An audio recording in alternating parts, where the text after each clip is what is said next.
Hey Chad, Lori, leave all kids alone. All in all, it's just another lie beyond the veil. All in all, it's just another lie beyond the veil. We don't need no cult religion. Good morning, beautiful people.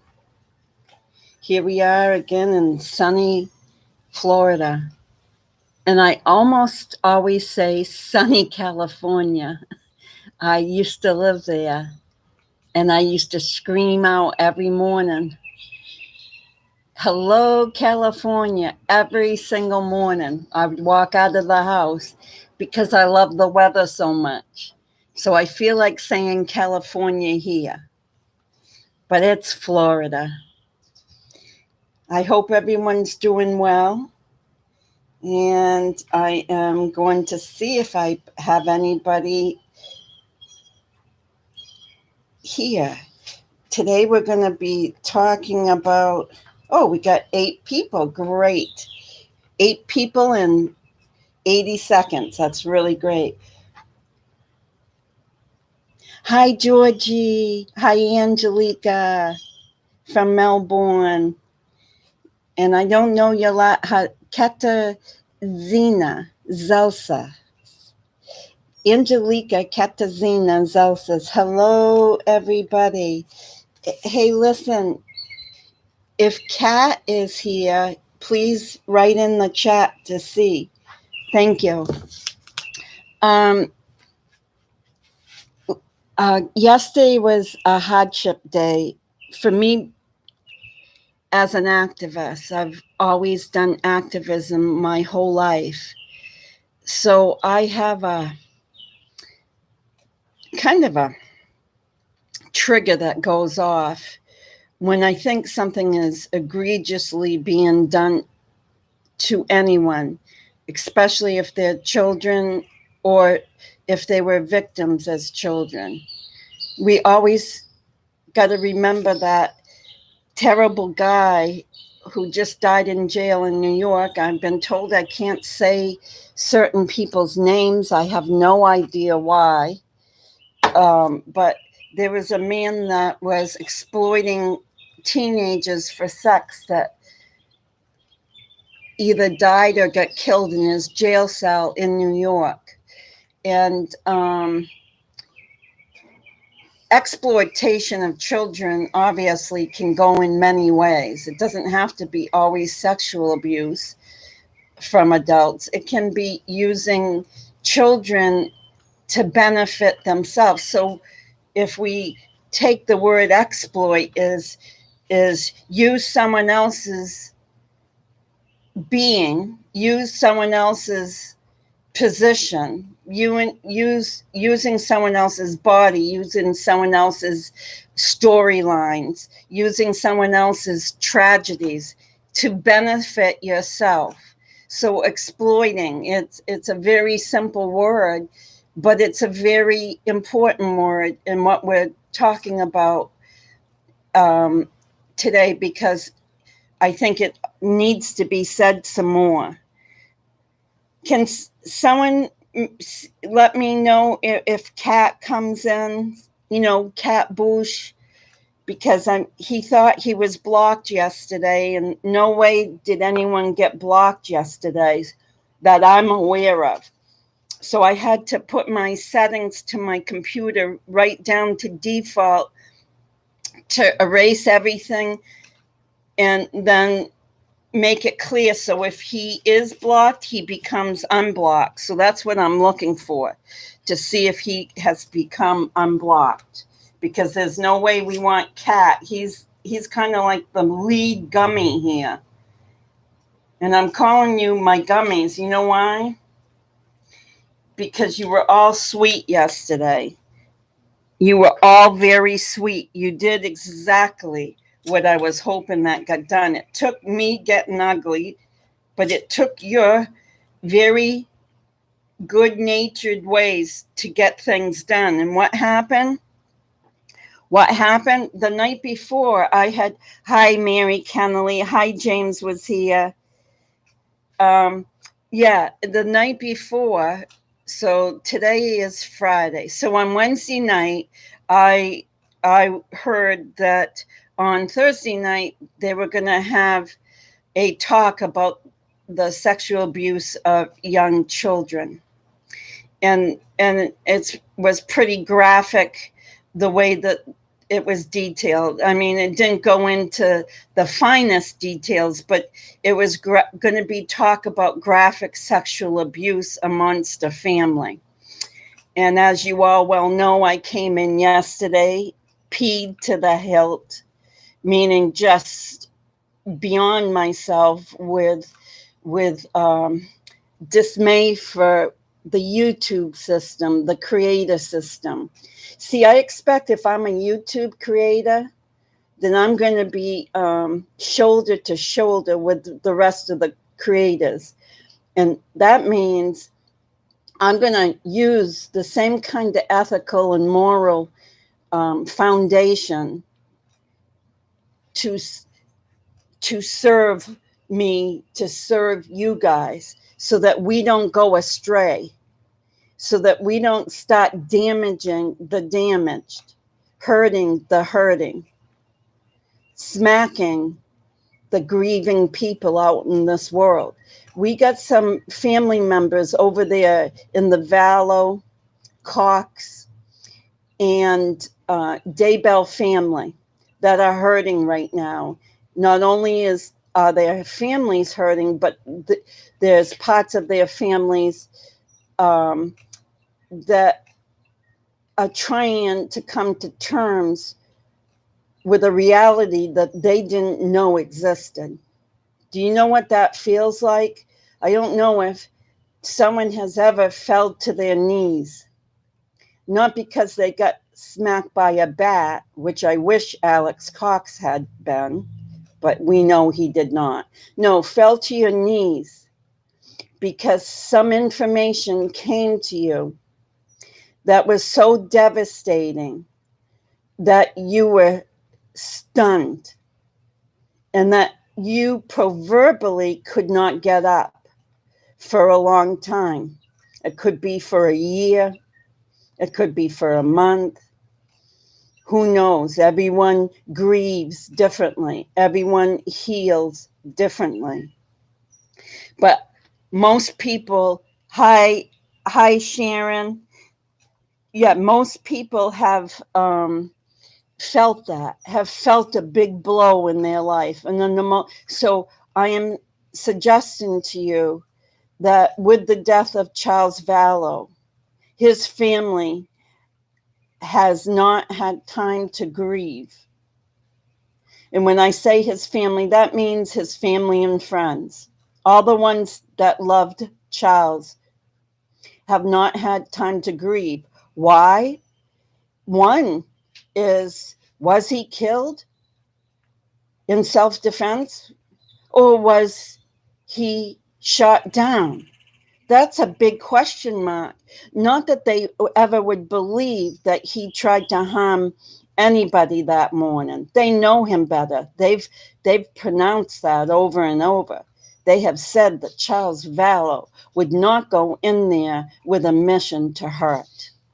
We know who the hurters are, but we can't take away the idea that the kids and the family members and the young grown adults are still suffering from the knowledge of their father being ambushed at Lori's. We can't take away from the outer Daybell family that their mother or their cousin or their sister or their daughter was killed on October 19th, 2019.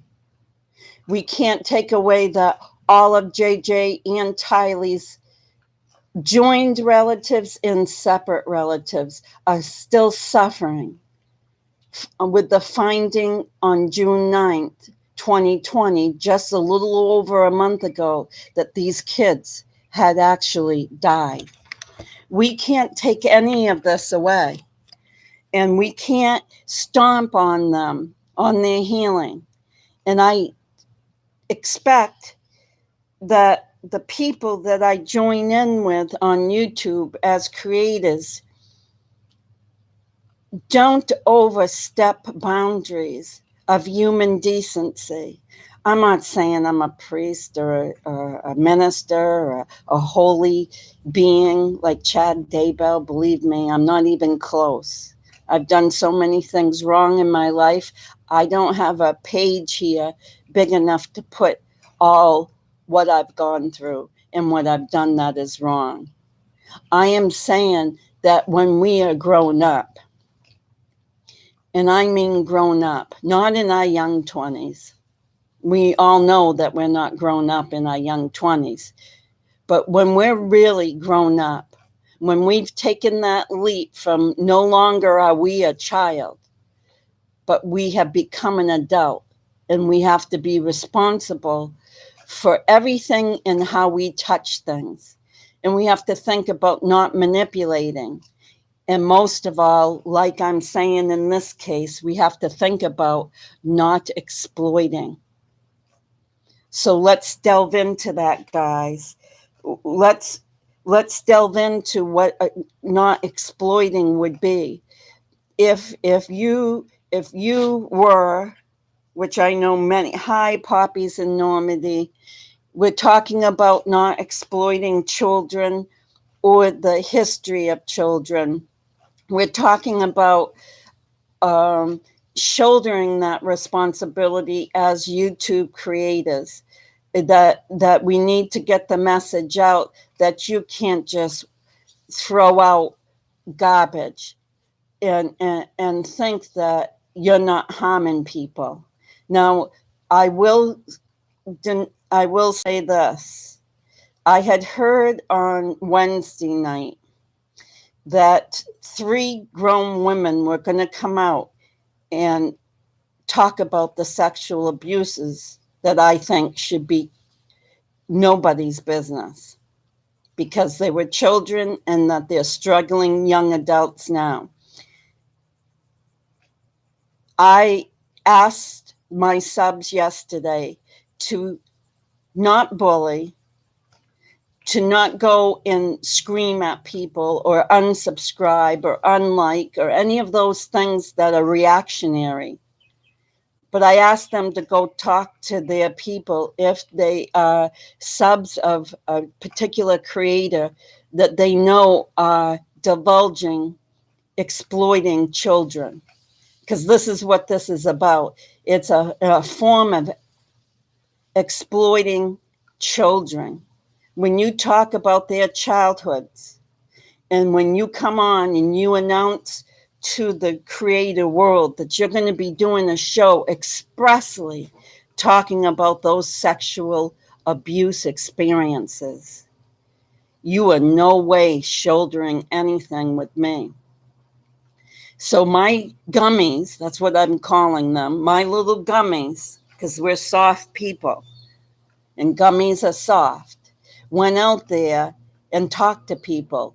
I got responses back via email and chats and comments, and they had gone and actually talked to people about them exposing children's abuses online. And one of the first comments that I got back, one of the first responses that I got back was, hey, they're saying it's the Freedom Act, the freedom, the rights of freedom, whatever we have as YouTube creators to come online and talk about what's public knowledge. And I say back to them, whoever said that they had rights through the Freedom Act, is I got rights too. And I know them and I try to follow by them. It's rights not to hurt. So yes, first I got freedom, and that's immersed throughout our country. freedom to talk, freedom of speech, all these things that fall under that constitutional right. But then there's that other right that is within myself. It's not across the United States, but it's supposed to be. We're supposed to think whether we're hurting people. We got to think if we're walking by people. If this is World War II, this is what just came up in my mind, and I know it's going to sound not close, but this is how it feels to me. You're a World War II prisoner, and you're standing behind one of those barbed wired fences, and you're skinny, and you're thirsty and hungry, and you've been beaten. And then along comes me, well put together, not thirsty, not hungry, and I haven't been beaten, but I got food in my hand.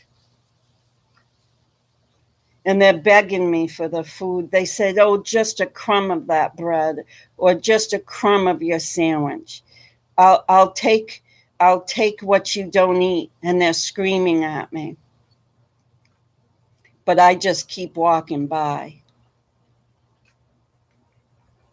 That's what it is like to me. When you take a child's history and exploit them, you're ripping their lifeline from underneath them. You're taking their lifeline away by exploiting their very, very bad experiences in childhood.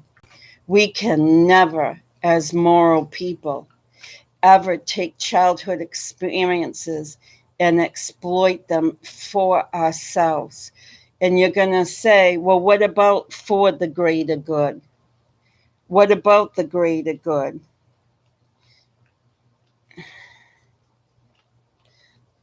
Okay, hold on.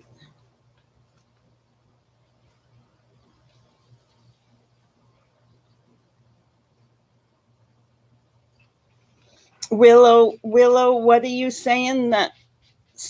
Are you saying some of this is still posted online? Hi, Aaron and Lexi. Hi, Poppies. Hi, Sharon. Hi, James. Hi, everybody. Are you saying that? Yes, I know it's still online. That is what it was about. Yes. Okay. Yes, it's going to be online. They're not going to take it down. When we picketed yesterday, when we went out and sent our gummies, yesterday my gummies went. Thank you, Poppies. She said childhood experiences like that and that are in caps because she means very, very severe life experiences in your childhood. Last a lifetime. They can make you and they can break you. And they do not need to reopen wounds that are not theirs. I know that most of these people that are doing this have children of their own. And I am appealing to them to think that these children at the time are their children. If you can't see in any moral injustice in posting and talking about someone else's abuse, then please, if you can't see that, then please, can you see if the same circumstances could be your own child, your own grandchild, your own niece or nephew? And could you not talk about it? And could you not post it? I know that I had people writing me yesterday that this has happened in their family, that people have had these kind of abuses. And I'm going to share, and I'm not going to share her name, but she said to me, My niece, now listen to this, is 20 years old. You know how young that is, right? We all remember 20. My niece is 20 years old and had been abused in childhood. And she says to me all the time, Auntie, please don't tell. Please promise me. This woman said it's her niece's biggest fear in her entire life that her sexual abuse as a child will leak out somehow through some channels, from some terrible family member or some terrible maybe YouTube created that doesn't have the sense to think beyond their money tray. Yes, their money tray. Is this what is, or is it the power of getting news first? This isn't new news, guys. Hi, Oren. This isn't new news. This isn't new news. Do you think the prosecutors don't have all of this? All the prosecutors have all of this. They don't need us to put it on YouTube to help their case out. So if you're getting that psychobabble from some of these money hungry people, if that's really their motive, they got to explain themselves. We're putting them in a position now to be big, and let's see how big they can get. Because I'm going to tell you something. The person I'm talking about came on Wednesday night on live and started talking about the egregious sexual abuses amongst children. And she told us that she was bringing in the big kahunas. You know who the big kahunas were? The people who paid for court documents and have been publicizing the children's sexual abuses. And not only have they been publicizing the sexual abuses, they've been charging. So if you want a copy, if you're that deviant and you want to read about the sexual abuses, like what happened to this one and what happened to that one, if that's your fancy, then you can go to the big kahunas right now, to their website, and you can pay to get copies. And where will that knowledge bring you? When you're done reading that, what does that change your mind on however evil Lori and Chad and Melanie Pulowski and maybe Summer Shitlett and the rest, Alex and the rest of them, the whole cult, does that make you feel that they're any more evil than you already knew? Like, has the evil scale gone up because you read about childhood sexual abuses and you've taken those sexual abuses, talked about them on a worldwide net, talked about them in your private chats, talked about them, wrote them on websites, displayed them read them? Come on, guys. Is it really about getting the knowledge, or is it that kind of crazy National Enquirer, juicy, gross stuff that we don't need? How often do you hear that National Enquirer, one of those rags, have solved the problem with their salacious news? Hi, Mary. Hi, everyone. So this creator went on Wednesday night and said, aha, I got the big kahunas that coming in tomorrow night. Be here or be square, because my channel is the pivotal in this case. Come on, super chats. Come on, clicks. Come on, likes. Come at me, because I got this juicy news. Well, you can hear it in my voice. There's no way I got to tell you that I've always been an activist. If you don't feel it in my presentations, if you don't hear it in my passion, since I was born, I was an activist. So I can't remember any day of my life that I wasn't being active towards a victim. And when I saw this being put out onto the worldwide net, I said, shame on them. Now, let's take these people that are doing this and see if, one, they'll retract what they put out there. They'll take back all the papers and documents that they've sold around the sexual abuses and ask the people that they have sold these documents to. Because right now, you can go to sites and buy them. They're for sale.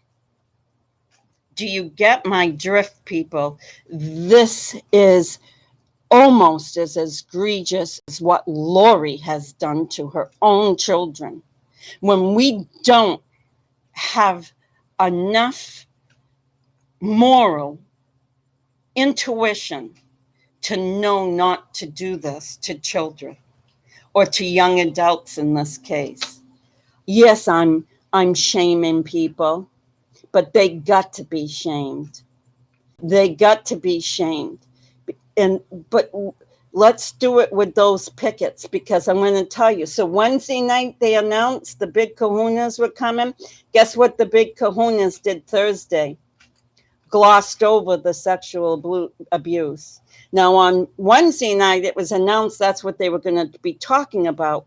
And that's the lead on in the show. It said, come to my show tomorrow night. I'm going to have these big kahunas here, and they're going to reveal, this awful sexual abuse that happened in childhood, and you're not going to believe it. I'm paraphrasing. Okay? I'm paraphrasing. That's what the little kahuna said. The big kahunas were coming. Thursday night, the big kahunas came. And you, my little gummies out there, the ones with the strong pickets, the ones that wrote your messages loud and clear and said you were wrong, said you don't have a moral compass, when these boys have just lost their brother and their sister, they lost their father a year ago, their brother and sister a month ago, and you're going to string out, and you have strung out their private injustice, their private childhood injustice. You're stringing it out to the world. Yes, take your plates. These must be church people. That's all I got to say. The kind of church people that do wrong, the ones that go to Sunday sessions and sit there, but leave and do everything wrong. Well, we got to keep our gummy force strong. Take your pickets. Don't be me. I'm an activist, have been my whole life.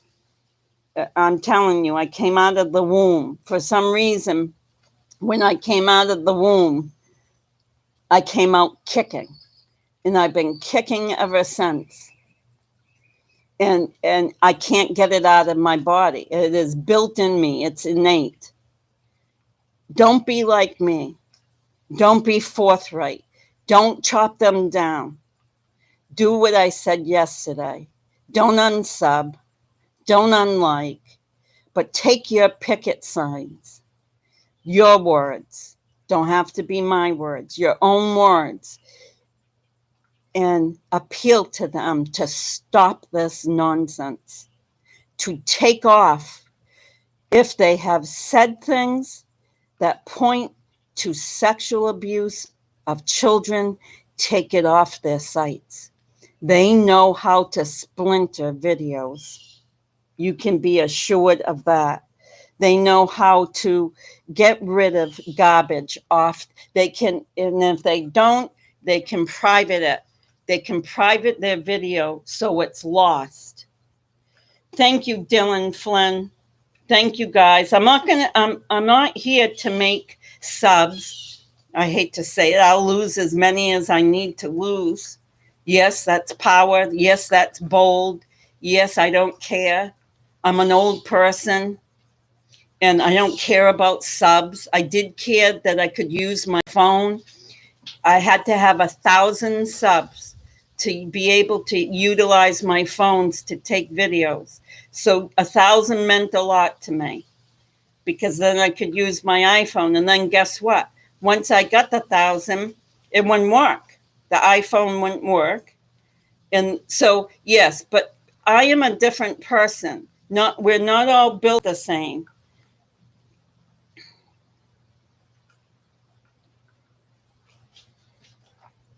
We're not all built the same. We all act different. But what I do want is the people that aren't like me, because I would, as I am now, I would come out with the sharp tongue. I want you guys to have the soft gummy shoes.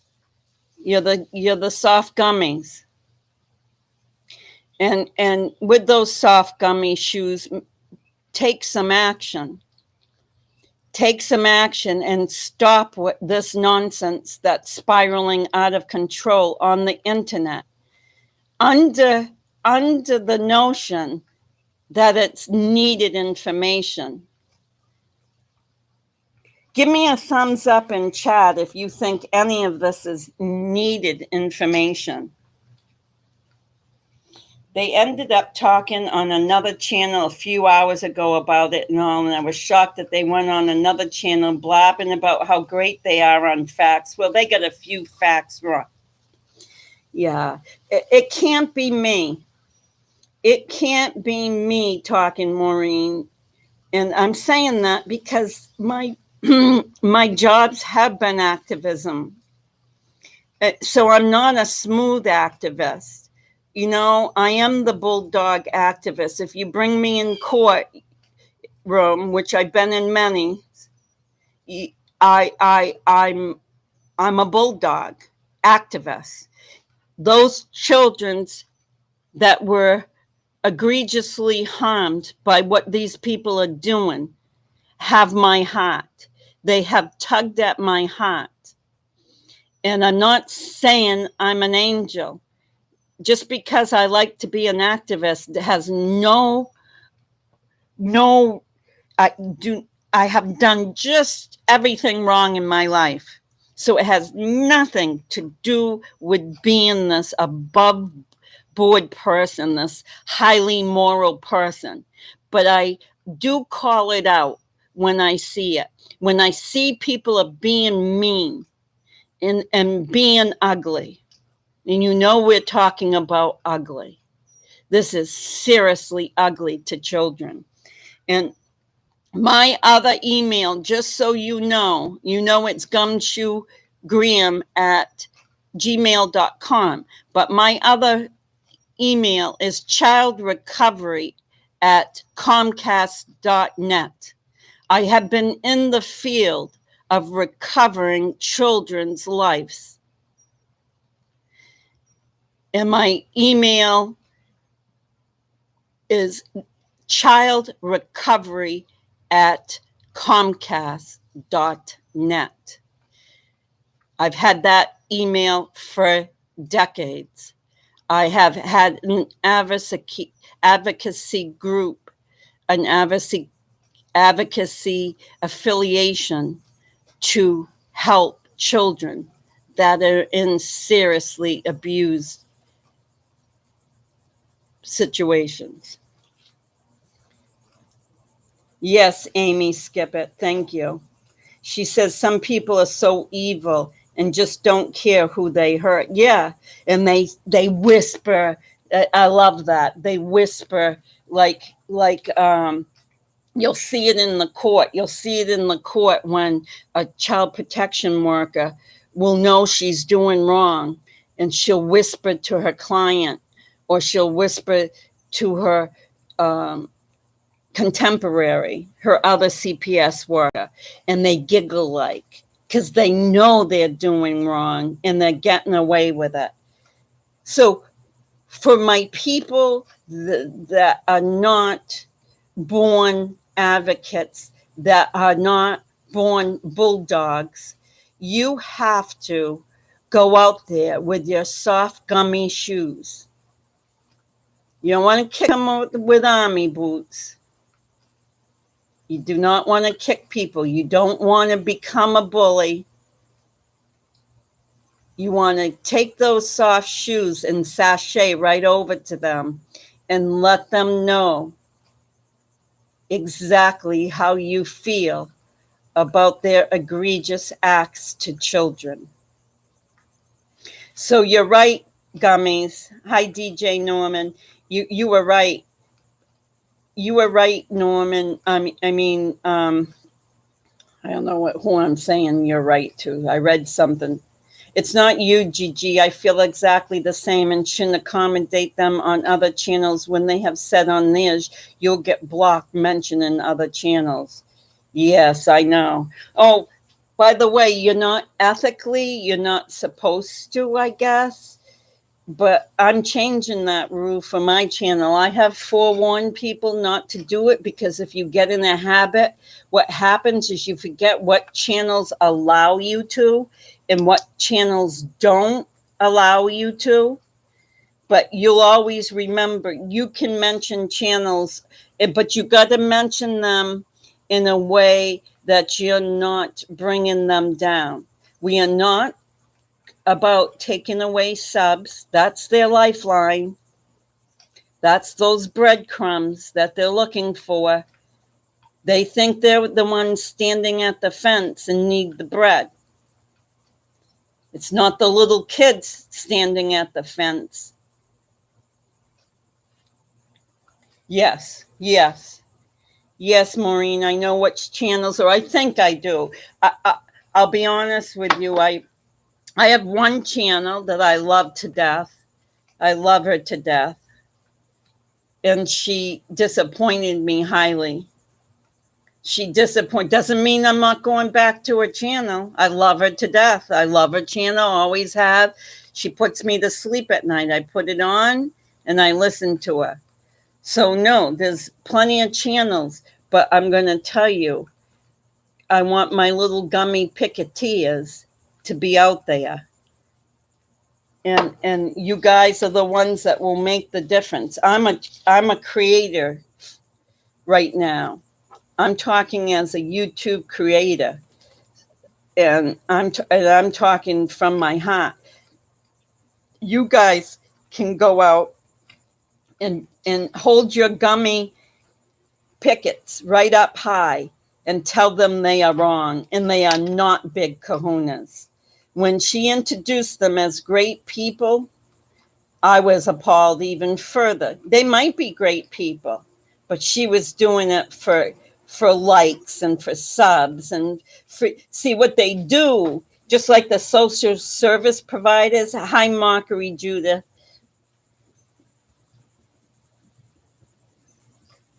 Oh, I just read what you wrote. Sad for that, Mockery. Mockery or Mockery? I'm not, or Mucky. Yeah. Angela left undone, Catherine. No, I don't think so. No, I don't think he did anything like that. But I love Left Undone, if I can say that. No, I haven't seen anything. I love Left Undone. You know, she tries to walk the line. She goes over the line a little bit, but so don't I. But this is called going over the big proverbial line. No, I don't think Catherine would do that. And if she did, it would be an accident. See, we can do these things by accident. I've said things online by accident, and I thought back and I said, no, where was my brain? You know where my brain was. Not in the right place.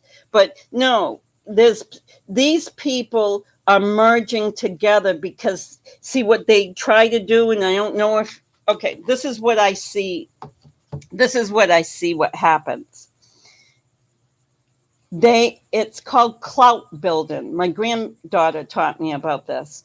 See, what you want to do is you want to attach yourself like a barnacle to another channel, and you want to make your subscribers think that channel is great, and then they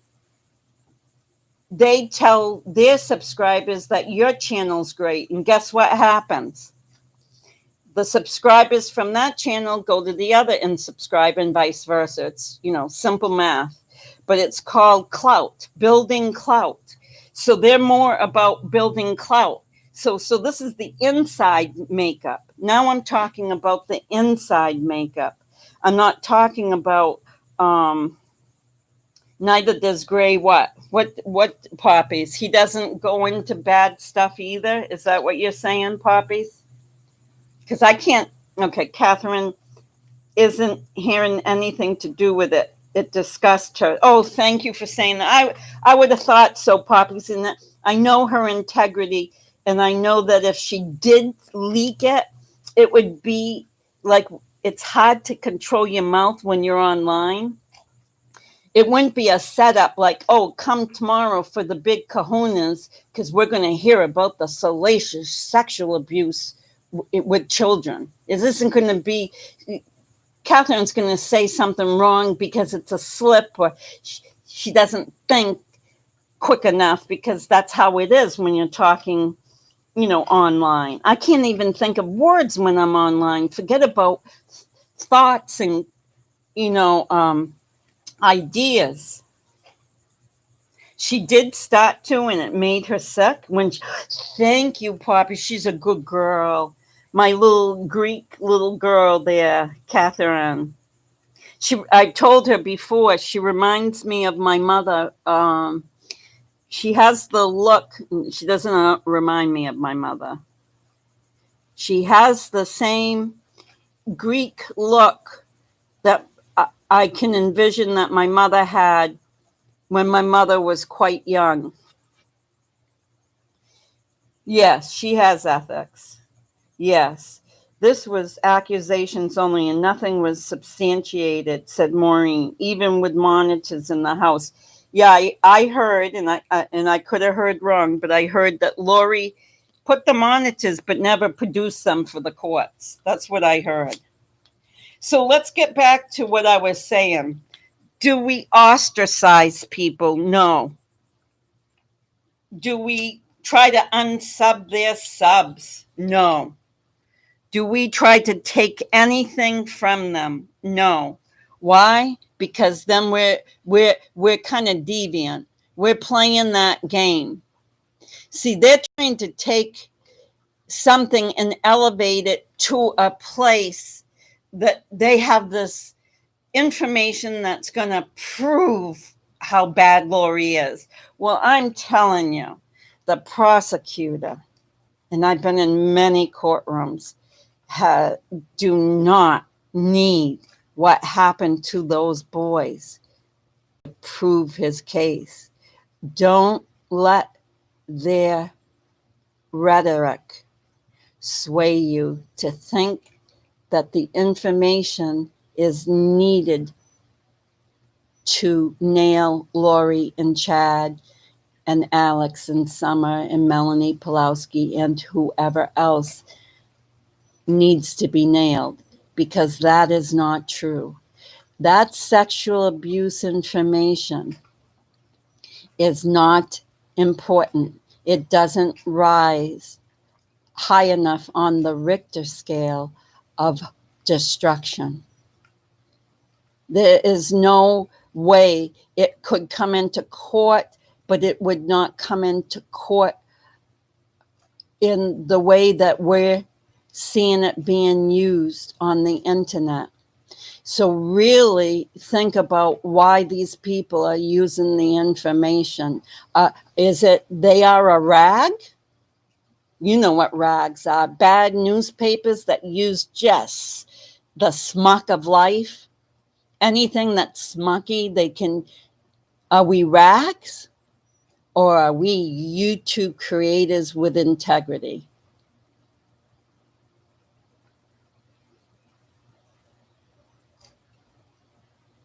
Yes, Poppies, you do what you want. If you want to unsubscribe, and if you want to do any, but what I'm telling you is, I don't tell people to do that. That would be not ethical for me. And I wouldn't do it if I really liked the person and they made a big mistake. Like one of the people that have divulged these paperworks, in my opinion, it's only my opinion. My opinion says she's made a big, big, big mistake. Okay? But your opinion could be that she hasn't done anything wrong. I'm not going to unsubscribe to her because, like I said, I adore her. She puts me to sleep at night. So I'm not going to unsubscribe. I'm going to watch. One eye is going to be peeled, and I'm going to watch how she toes her ethics in the future. And then I'll decide. But one mistake isn't going to make me bleep someone that I think typically is a very good person. But if you think these people have an evil, if you think there's an evilness behind them and they're doing this, as I said, for subs, for super chats, for likes, for all, Patreons, all those things that we hear about all the time.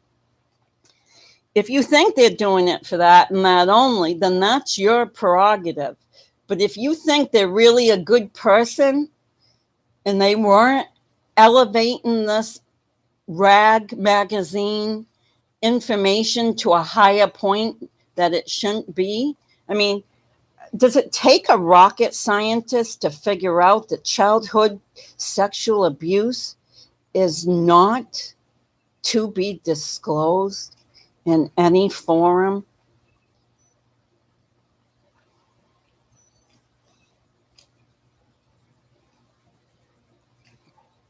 Well, you do what you want, Poppy. If she's a grown woman,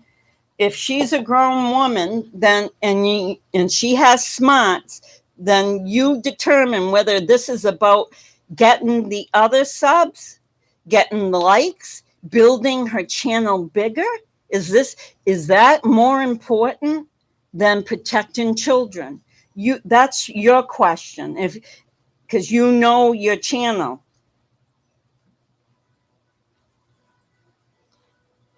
Poppies, that's right. I was surprised they were on her channel. Yeah. Well, they'll talk behind the scenes. What you're going to see this happen, because of course have been in this field of advocacy. So no one's ever asked me, why don't I show my face?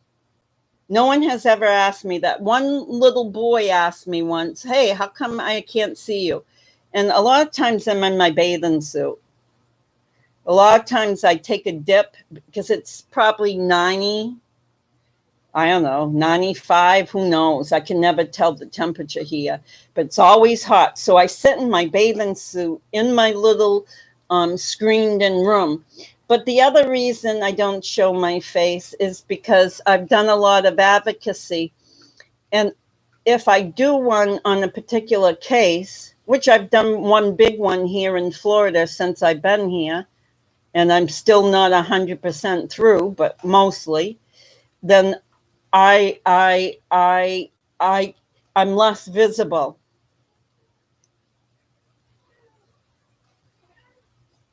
Yes, don't shame them. Yes, yes. If you want it, don't shame people. Shame doesn't make action. You know that. It makes them go underground, right? We all can agree. Joseph said something. Where is Cat? I hope he's not blocked. Cat said he got blocked yesterday. You know who Cat. Oren, there's more coming on Lori and Colby's bio, Dad. I feel bad for Colby. Yeah, I did hear that too. Oh, yeah. They got their nickels and dimes out, putting it in the proverbial court machine, trying to get any salacious material they can. Yeah. They're not grown up. My girlfriend, who's very, very religious, doesn't swear at all ever. And her words were always, they're not very grown up. So that's where I get that from. Instead of swearing, that's what she always said. Instead of saying they're, some nice swear word, she'd say, they're not very grown up. And that's what we're talking about. Colby sending you love and healing prayers. Oh, you're sending him love? Thank you, Aaron. Yes, let's all send the boys our love, and that we won't take their downtrodden situation and make it worse for them. In fact, we're going to be soft,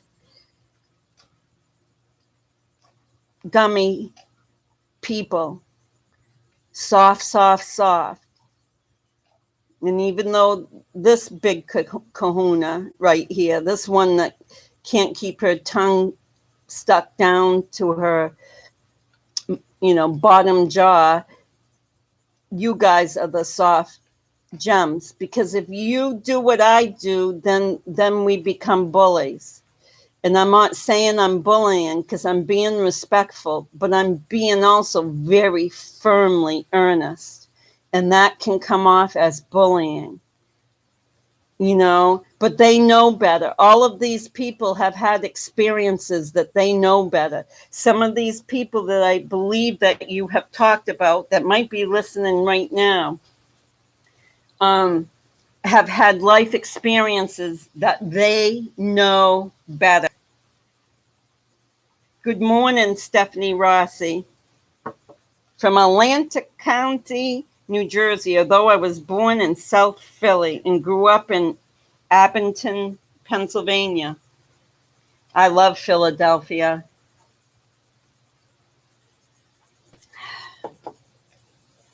I have fought for the underdog. Thank you, Poppies. Me too.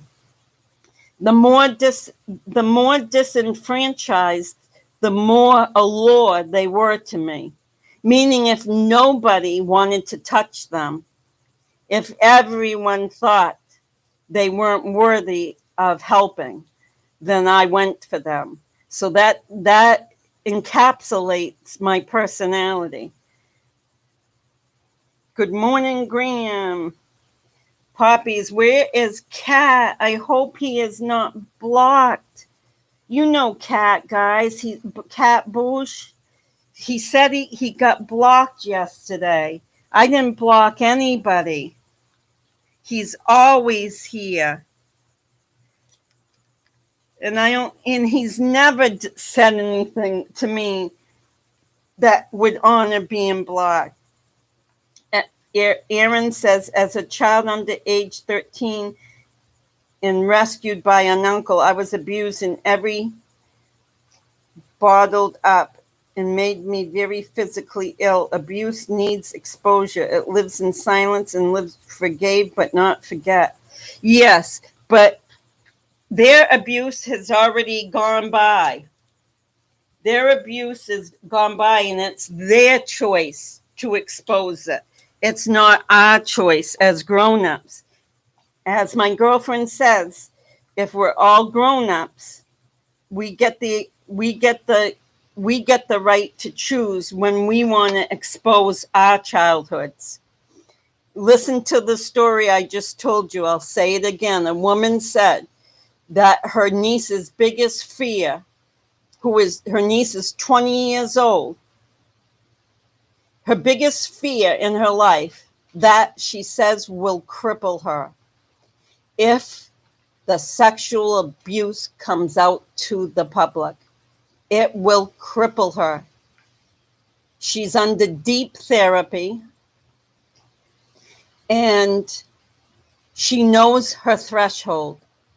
We don't know these boys' thresholds, and we do not push them past their thresholds on what they can handle and when they can handle it and how they choose to handle it. It is so egregious. It is akin. It almost akin to the worst thing you can do to a person.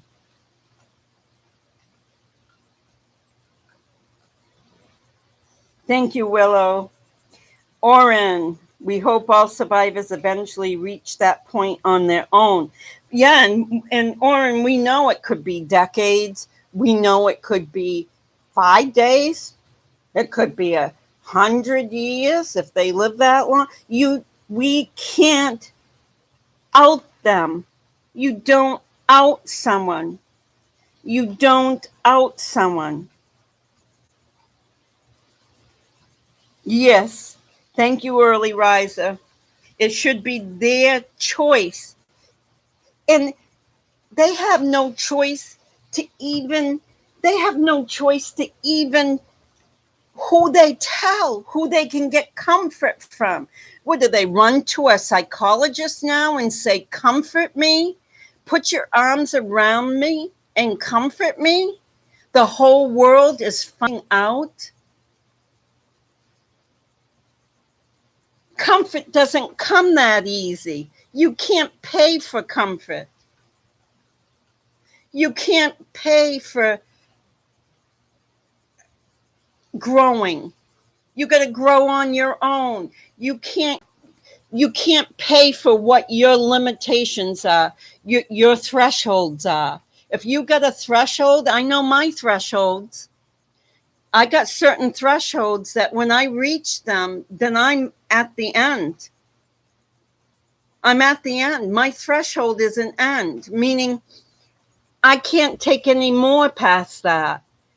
Those boys have their thresholds. How dare we put their lives in such a way that we make them go to their thresholds a month after their sister and brother were found, heinously killed. A year after their father was heinously killed. I don't want to sound like a preacher because I am no way near. I've never lived such a godly life that I can preach like a preacher does. They act like they have lived under God's words, under God's life. I ain't, but I know better being an older person. What not to do and what to do.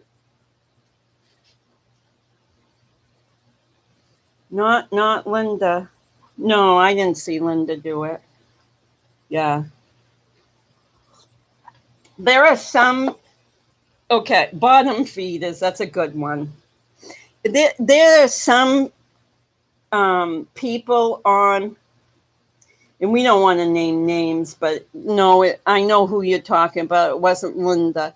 There are some creators that come on and talk about these murder cases that strictly only repeat, let's call them stats. They're kind of like statistic people. They just take whatever they hear, whatever the numbers are, whatever the words are, and they repeat them to us. Then there's a big group of them.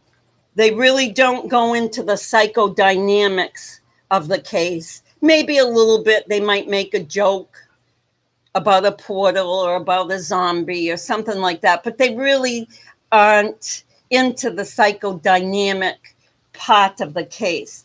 And those people stay out of the muck. These people are mucking. Exactly, Gumshoe, Graham. I thought everyone thought like us. I was so wrong, of course. No, there's more. I think, Georgie, I think there's more than two women. I think it's more of a group of creators. And I can't identify them, and I wouldn't identify them. It's not fair. You guys know more than me because you're many and you go to many different sites. Yeah. Georgie says, I'm sorry. It's salacious is all. Yeah. Yeah, Kevin, you're so. Oh, Kevin, I didn't see you were here, and you are so right. This is what Kevin says, guys. How sad would it be if the remaining kids alive get the worst of this? Lori and Chad deserve all the punishment here. None of their children that have done no wrong in the murders. That's what I'm saying. If any of these kids were involved in the murders, then I think we would all have different ideas. But none of them have been people of what's it called? Interest. Person of interest. Yes. Yes, Maureen, let the law enforcement and prosecutors deal with those documents when they prepare for the trials. Yeah, we don't need, we're no mathematicians in murders. Believe me, I've been involved. The reason I live in Florida, and I'll repeat it if you didn't know why I came here. I came down from the Northeast because in the mid 80s, a girlfriend of mine from my hometown, who I adored, she's saying she was a cross between Janis Joplin. Her voice had that real raspy, bluesy Janis Joplin sound. And then she also could sound sort of like Stevie Nicks. She was kind of a mix of a voice, beautiful voice. When we were teenagers and she slept over my house, I would ask her to sing me to sleep. And I can't sing because I couldn't even talk back then. I didn't even have many words as a teenager because of my deafness. I've acquired words as I've aged. But back then I couldn't even speak. So she would sing to sleep and me to sleep, and she'd sing that song, "You're a Steamroller. I'm going to roll all over you. I'm going to inject your soul with some sweet rock and roll and fill you with rhythm and blues."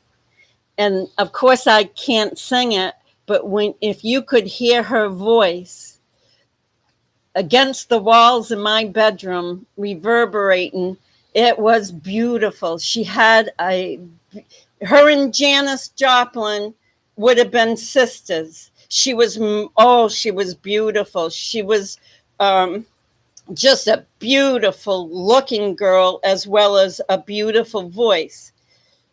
Well, it was, and I know I'm going off subject, so if you can take 3 minutes and hear my story. Her name was Brenda. And I was living on a lake at the time, up in a little cabin. It was summer, and I was on the second floor. And in the 80s, sometimes you didn't even have phones when you were out on these lakes. But I had a phone. For some reason, I had a phone, but it was downstairs, the dial ones. I heard the phone ringing about 4:00 in the morning. And I stayed in bed. I wouldn't get out. I said, nobody calls me at 4:00 in the morning. Now I'm just a little girl. I'm like in my young 20s or whatever. I'm probably like 27 or something like that. But I said, I'm not getting out of bed. That's too scary. The phone's ringing at 4:00 in the morning. Well, it rang again. It was Brenda's friend. Brenda had been murdered here in Florida. She lived in Naples area, and she was trying to use her voice. You know how they had those fancy back, especially then in the late 70s and the 80s, they always had these fancy discotheques and bars and stuff. Well, she was the singer at this fancy, fancy hotel in Naples. And so she was trying to, that was her way of trying to make it. She, you know, a young person trying to use her voice to make it in this world. And everyone loved her. People that didn't even like her personality still loved her because of her voice. Well, I got that call. It was, she had been murdered just like 2 hours before.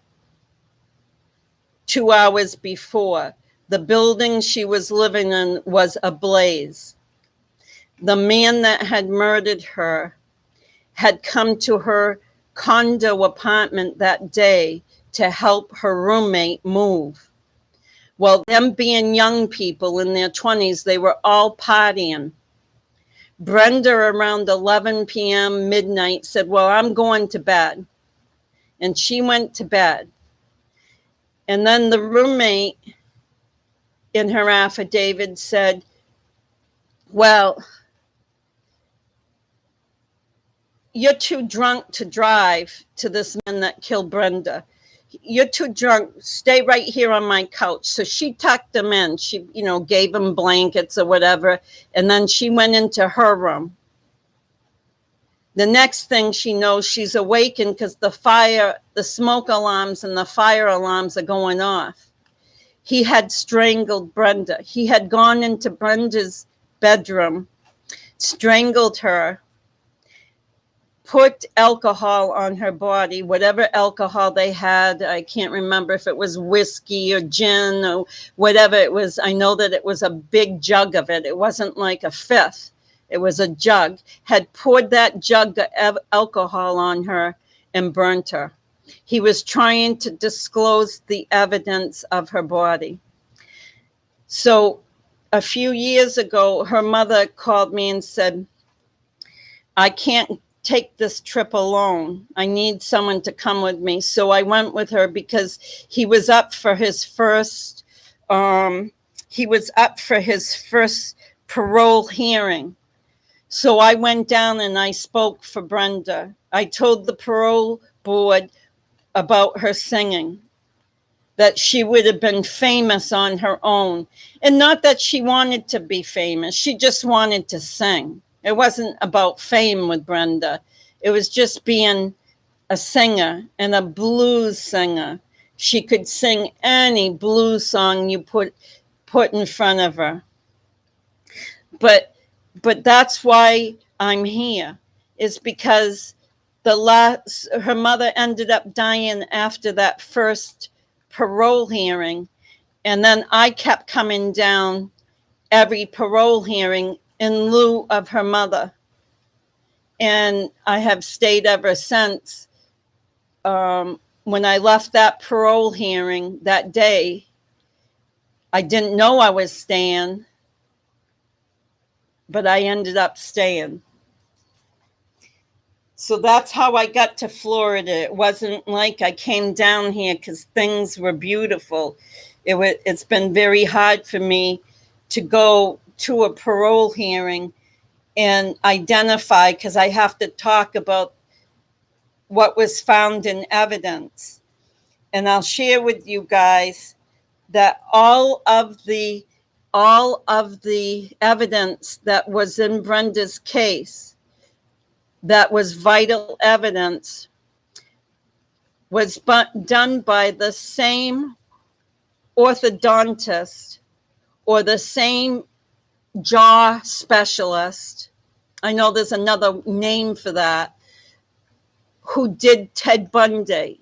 When Ted Bundy killed some of his victims, he would bite. And that's how they knew that it was Ted Bundy.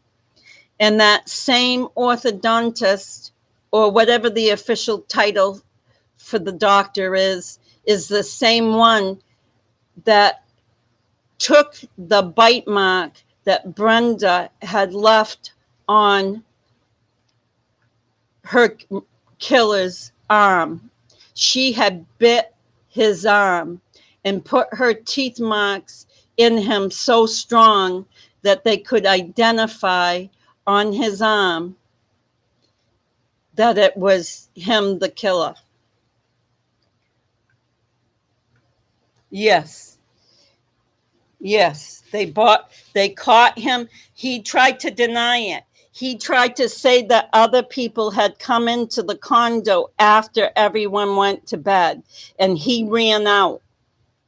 But what he couldn't deny is, why was Brenda's bite mark on your lower arm? That's what nailed the big B. Yes, orthodontus. Yes. Yes, Sharon. Orthodontus. I can never remember the official name, but it was the same orthodontist who identified Ted Bundy's bite marks on the girls that he murdered.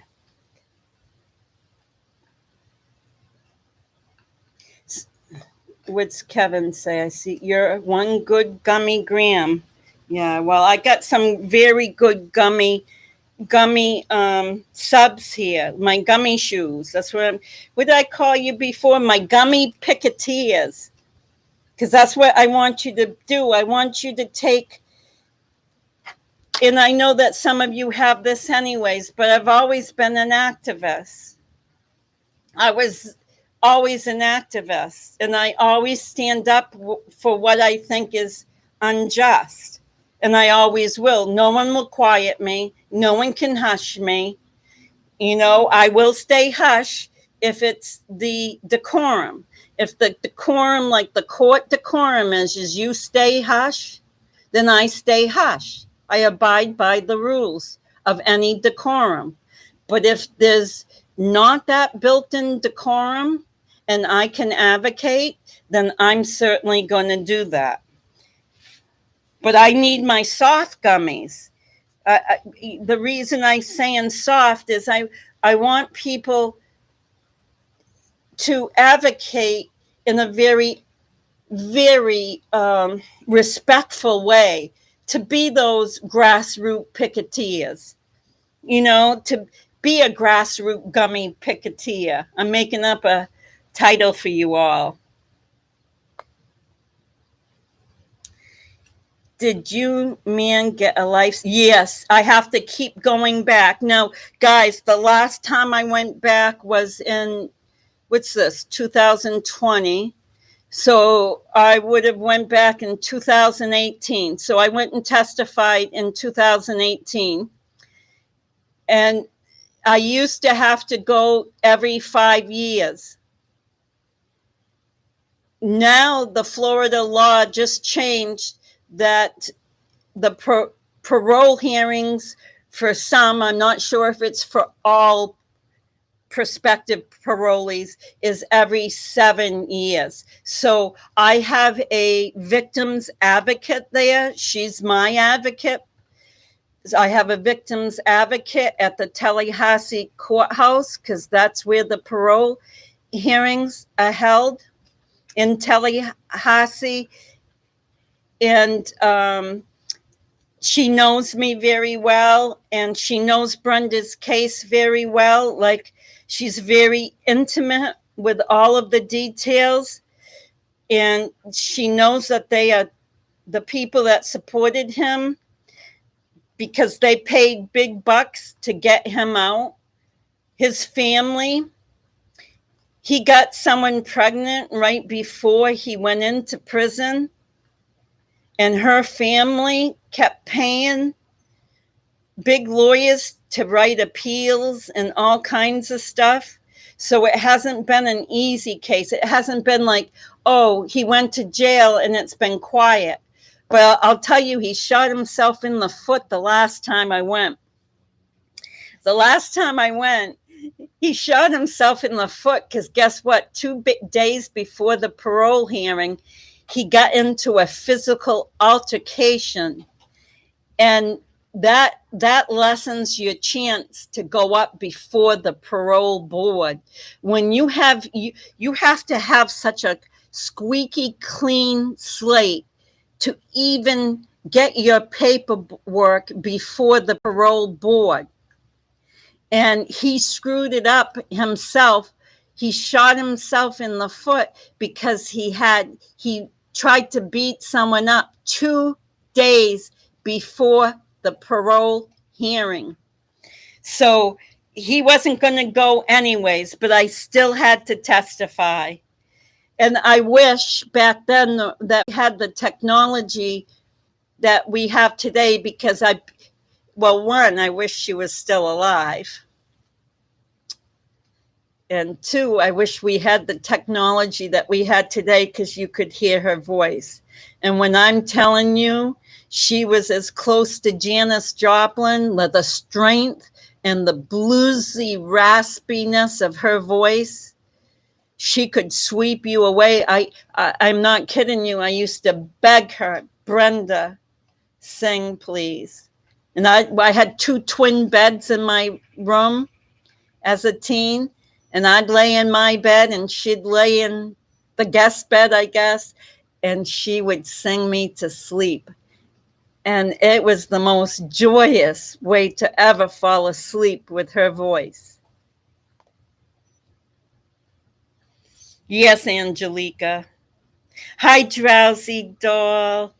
Are we getting disrespectful people in here? Is that let me know, someone. Is Poppy still here? Poppy or Kevin, can you let me know if you've read anything disrespectful? Yes, Diane loves Janis. She was blocked. You are drowsy. How are you blocked if you're drowsy, doll? Drowsy was blocked, and they blocked.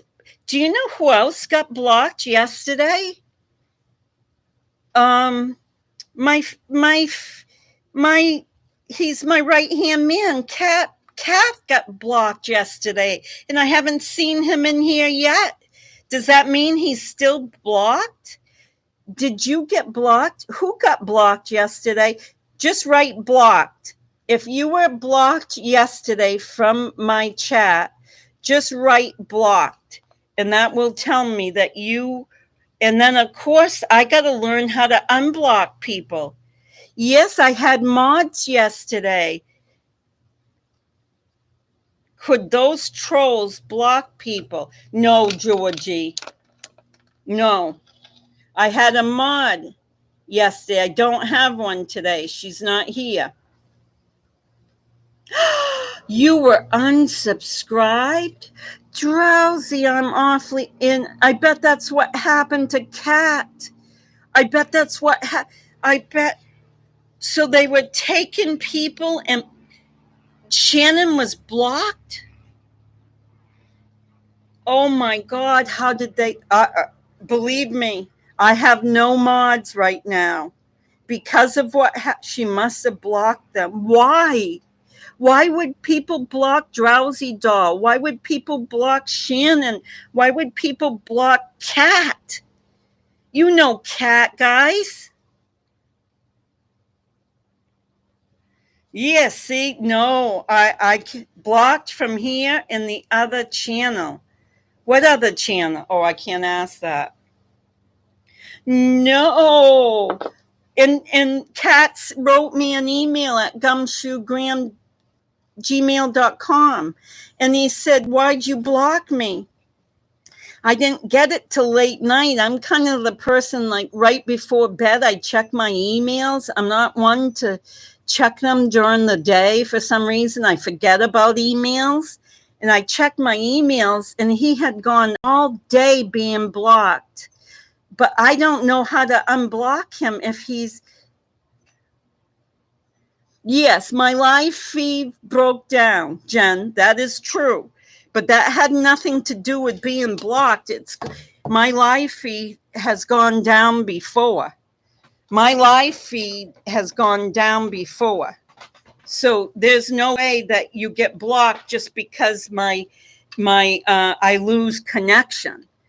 If I lost connection, doesn't mean you get... Someone unsubscribed Drowsy Doll to my so they went into my channel and did evil things.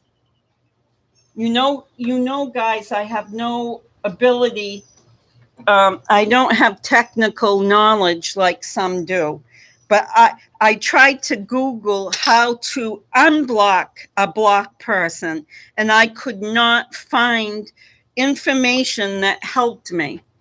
So I'm going to look further today. But what I did want to tell you I did do is I called the county courthouse in Texas where this paperwork came from. And I kind of gave them a storyline similar to this storyline that we've been talking about. Yeah, sometimes, Kevin, sometimes when my device shuts down or Grammy doesn't shut down herself correctly, like you have to push certain buttons. And if you don't push them in the right order, it will give you that spinning and you can't get on to the video. I do know that. So nobody's my mod now. I shouldn't announce that, but I put everything to default to see what the trouble was. I felt that if I defaulted my YouTube channel, then I might be able to default the people that were blocked so that they could be back in. So I don't know what happened. I guess I'm not going to have a moderator if this happened. Yes. Okay. Stephanie, when it said it was private, it was because I was trying to stop people from going on it so I could close it down so you could get on it. If that makes any sense. If people are getting onto the video when it's spinning, it won't shut down. So I put it to private, and then I tried to shut it down and then put it back to public. That way it stops it from spinning, that little spinning that it does. So yeah, I don't know, but anyways, that's why I'm here in Florida. I'm from the Northeast. I've lived in many states in the far Northeast, and I had no intentions of moving to Florida. I had a grandchild with me, and we came down for the hearing, and I never left pretty much. That wasn't the last one, the times before. So yeah, I've never left Florida. I mean, I've gone home a couple of times, or maybe just once, actually. I don't like the North because I can't take the cold. Yeah, I rebooted it. Yeah, something like that. I don't know. I was trying to fix it, but when I fix the internet, I usually mess it up. So we're back where we were. We do not use childhood traumas against young adults without their permissions. And that's what I said in my video yesterday. If you missed it, that's what I said. Even Keith Morrison from Dateline would have knocked on the proverbial door of the boys and said, what can I use that you're comfortable with? Where do you not want me to go?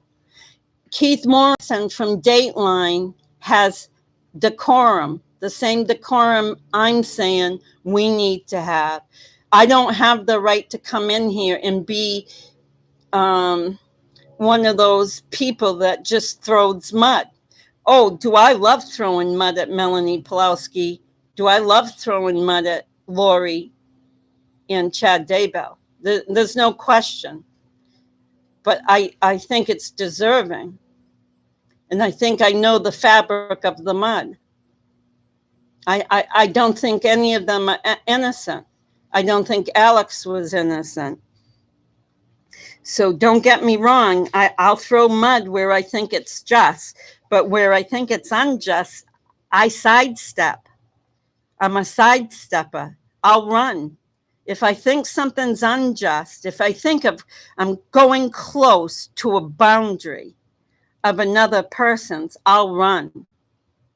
If I think children are in danger, I'm like the Florida panther. Don't get in my way. That's what I've done my whole life, is child recovery, meaning children have been in desperate need of help, and I have gone in to recover their lives.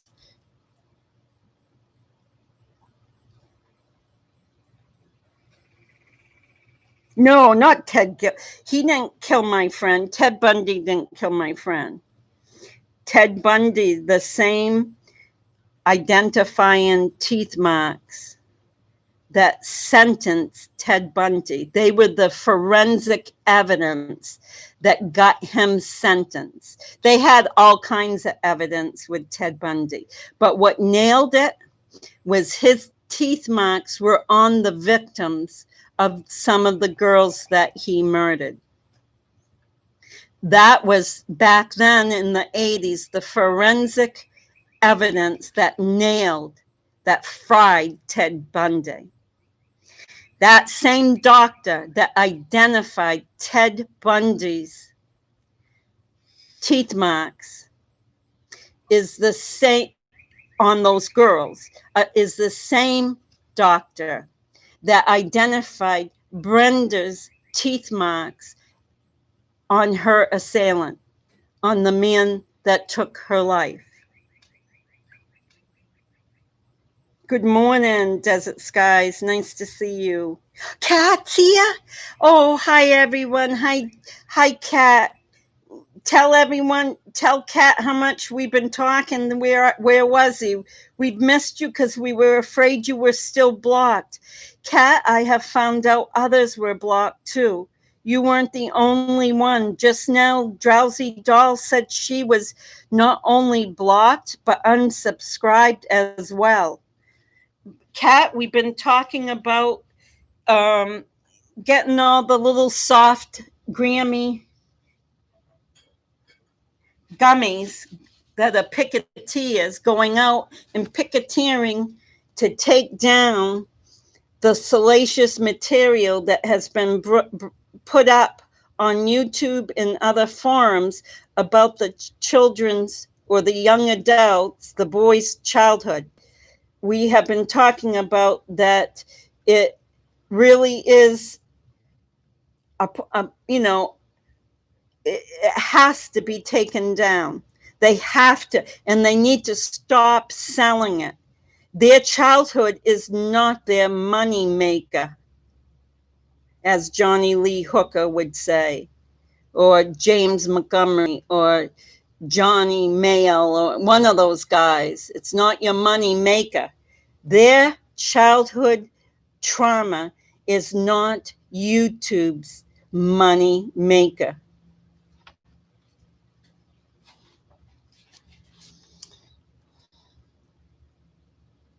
It should be under. Thank you, Janine. I hope you're feeling well today. You want to be a sweet, sour, gummy, drowsy doll. Good.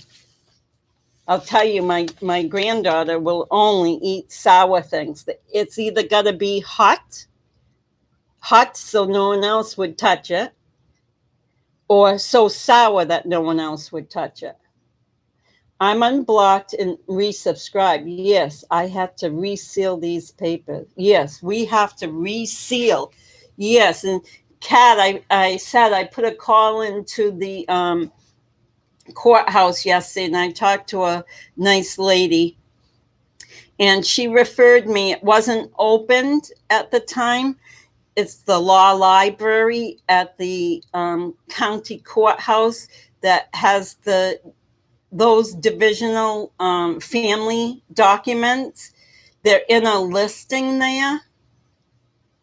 Yeah, Venus Rising. Yeah, I grew up on them. Yeah, I grew up on them all.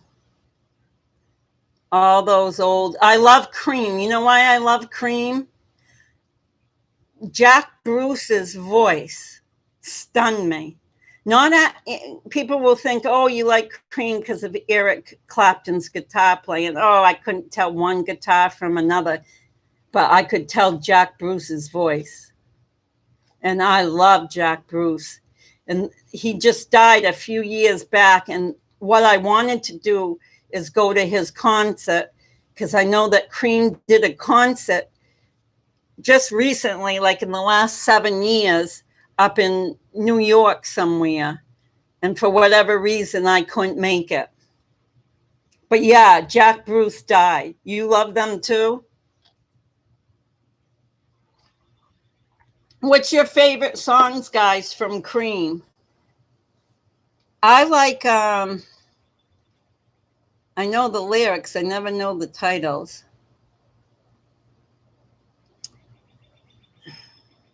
Great to see you again. Yes, Cat Bush, we've been talking about, like I got 100 people here.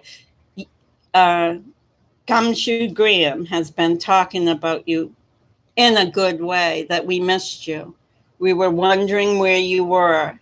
Yes, White Room. That's a great one.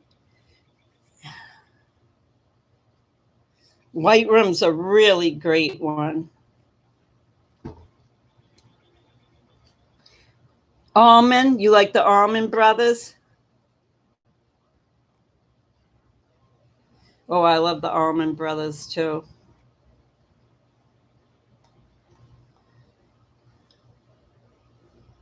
Oh, okay. Do you like Strange Brew? Anyone know that song out there? Cream does it. Strange Brew.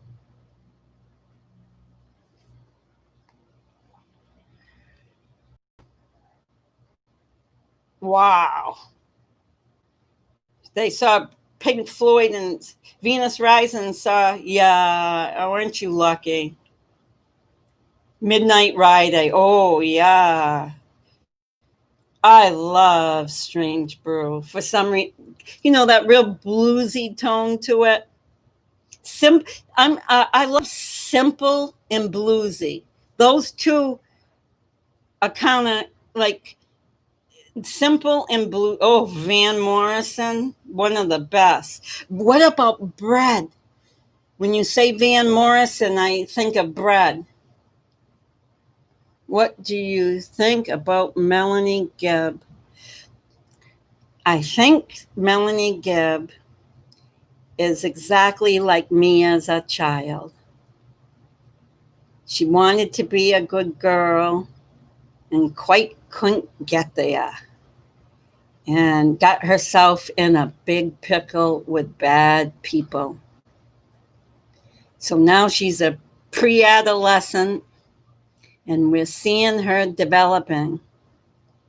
And just like me, I needed people to hold my hands during adolescence to get me out of the troubles I could get myself into.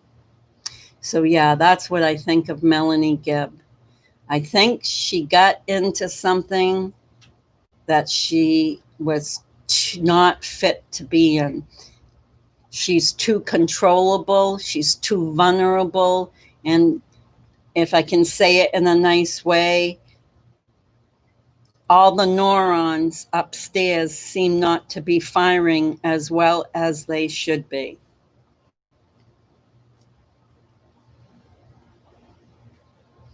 Joss Stone comes the closest. Oh, Stephanie likes the Strange Brew. Yeah, I like that. Yeah. Oh, there's a lot. I like that. Ulysses. Hi, Cat. Everyone's saying Cat. Everyone's Miss Cat. Lori Court will be on shortly. Other channels said 9:30. No. Wait a minute. 9:30. Yeah, Eastern time it'll be 12:30. Correct? I'm in the East, so your time will be 12:30 this time. What time is it there? I know you're in Oregon. What time is it? Or Upper California. What time is it there, DJ, now? Isn't, because I can't even see the clock. 9? So it's like 6 in the morning there? Oh, it's 6:16?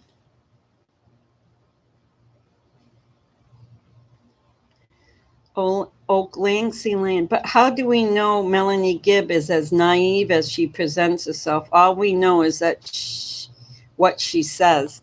Yeah, big question mark. I think she's a smart lady.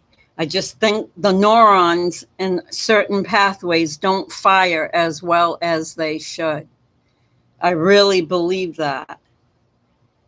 Do I think that she's self-serving? Yes. She's covering her butt right now because she's scared how close she got to be as an accessory or as a conspirator. My biggest downfall, and I have spoke to others, the thing that made me feel that she lost some credibility with me was when the police called her looking for JJ, but it took her 8 to 10 days, something like that, to go to the police.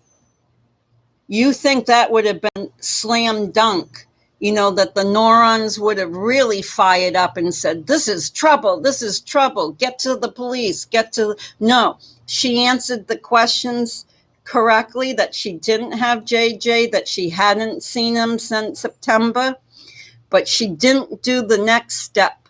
That's where she has lost integrity with me as a person, because she didn't jump. She took 8 to 10 days before she decided to go to the police with what she knew. She could have told them, well, cripe, Charles just died and he was a zombie. Or the kids were zombies and they're missing now. And the police are looking for them. So yeah, she's definitely missing some neural pathways, in my opinion. So that's my opinion, that I want to believe her. I want to believe that she's a good person. I do believe she's a cult member. There's no question in that. If I can make an opinion, I believe. I know that in my heart that Summer Shitlett is a cult member. And I know in my heart that Janice is somehow on the periphery of the cult or not actually in it. So court's in 2 hours, and I thought it was in 3 hours. Wait, 9:30? What time is it now? Oh, it's almost 3 hours for me. DJ, it might be 2 hours for you, but isn't it 3 hours for me? I don't get this. If it's at 12:30, it's almost 9:30 here. So 10:30, 11:30, 12:30, it would be 3 hours. Yeah, maybe I can, what a big technical whiz I am, maybe I can drum up and put it on live. You know how great I am at this technical stuff. So, Kat, we've been talking about being soft gummy shoe picketeers and picketing to people to take down any salacious things that they have on their channels if they're about living children. If they are about living children that are young adults now, we need to provide them some better space. Oh, you're going to stay up? Good. It's a Zoom hearing, and you need to apply to be able to view it like live, I think, Gigi. Yeah, I know it's Zoom. I know that my grandchildren use Zoom for school. So if I can get one of, the executives, you know how teenagers are, they have an executive schedule. If I can get one of the executives to give up 3 minutes of their schedule, then maybe I can get a Zoom going. I don't know. And you know me, I'll probably flub it up anyways. Oh, it's 7:21. So what time is it on in Idaho, Shannon. What time is it on in Idaho? The hearing. It's going to be, from what I understand, it's going to be pretty uneventful in the sense that she's pleading not guilty. We knew that, right? I mean, we didn't expect her to plead guilty. So she's going to plead not guilty to the charges. She's going to ask for a bail reduction, a bond reduction. And what else? What else is she going to do?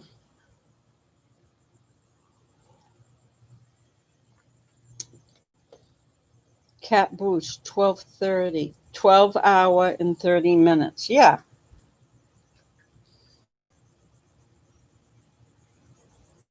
Oh, good. Oh, good. I didn't know that. I have to apply online.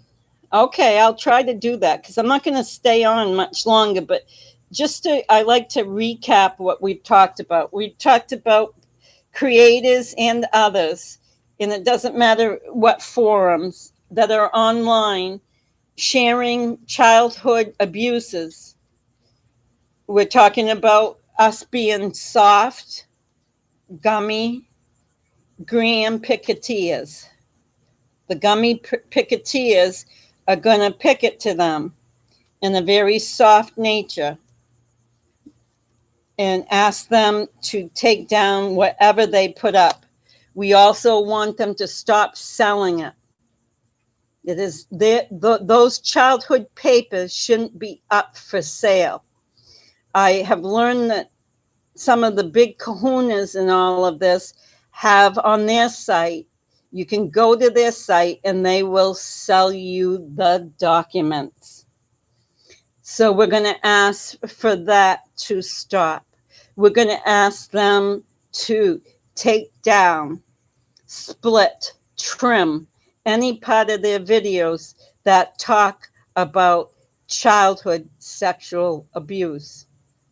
We're going to educate them that we are not the judge, jury, and prosecutors and whoever.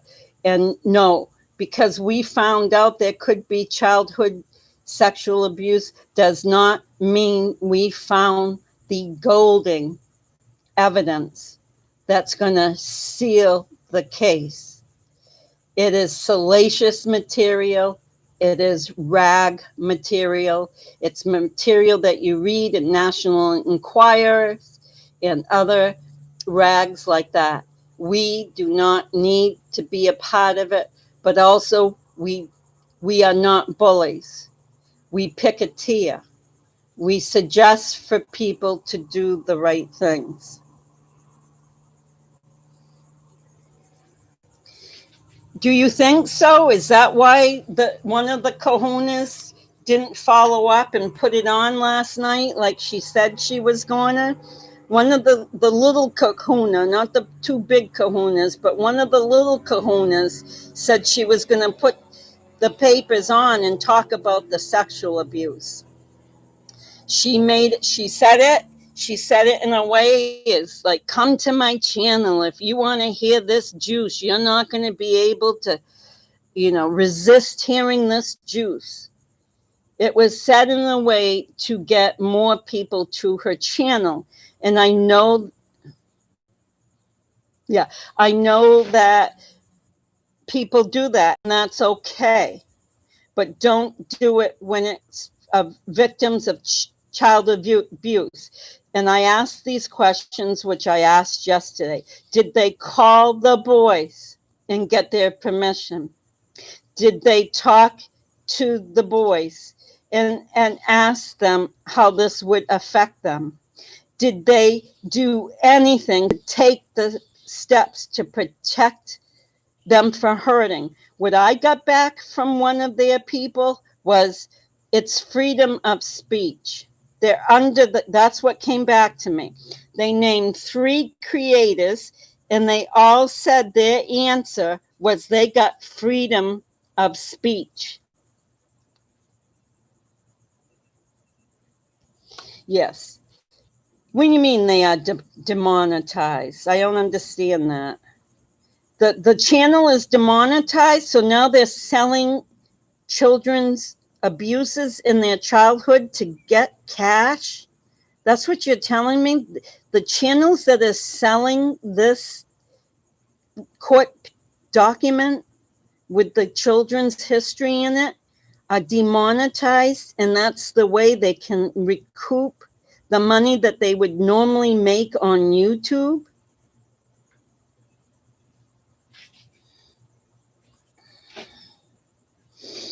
Oh, Mad Jack. Oh my golly. Meaning I read what you said. They stated their PayPal account was empty due to the buying of the documents. Okay, so I'll pay them what they bought. I'll give them back their monies to take it off. What is it, $180? Did they say 10 cents a page for 1,800 pages? I'll pay them. Whoever has contact with these individuals, I'll pay them the money that they paid out to take the damaging documents off.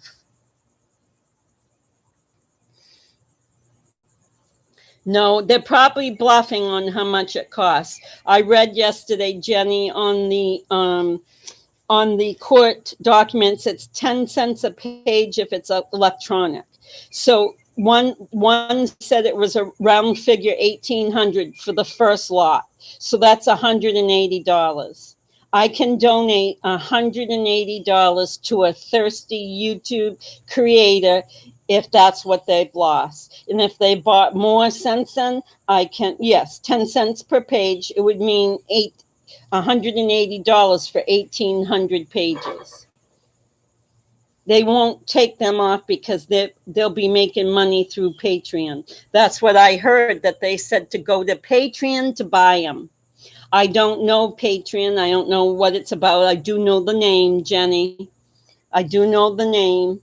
But that very much so. See no evil, hear no evil, protect all kids' future lives. Thank you, Kat. I have to make sure Kat's here. I'm so scared he's going to get bounced somewhere. Kat, I don't usually look at my emails till late night, so that's why I didn't respond to you till late night. Freedom of speech is that. Yeah, it's called freedom to hurt, Kat. Freedom to hurt. Freedom of not having ethical boundaries. Freedom of taking childhood abuses and making money. Freedom of saying, oh, I got an aha moment. So I'm going to take someone's tragedy, someone's trauma, and I'm going to aha the world with it so I can pad my fat butt. Okay, now I'm getting a little slimy. Sorry, guys. Yes, yes. If the allegations were untrue, how damaging. But how damaging if the allegations in the paperwork are true? Either way, it's true. And I agree, Anna. That upset me how they were joking. Joking about what? I missed something?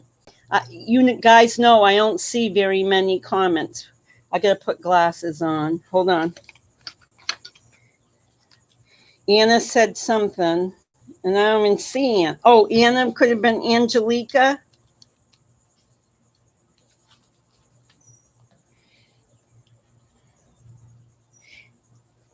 Yes, their life is tough as right. Why do we? Lily Rose, sorry about that. I get off subject. So I called. They said to me, call back. I think it's 9 a.m. their time. It'll be 11 a.m. my time. That the law library will be open and they can answer my questions. I did question them on why the courthouse would give out paperwork to people that weren't part of the family case. And she could not answer that. She didn't have the qualifications to answer the question. So she said the law library will be open, I think she said from 9 a.m. to 4 p.m. today. Please call back and pose that question to them.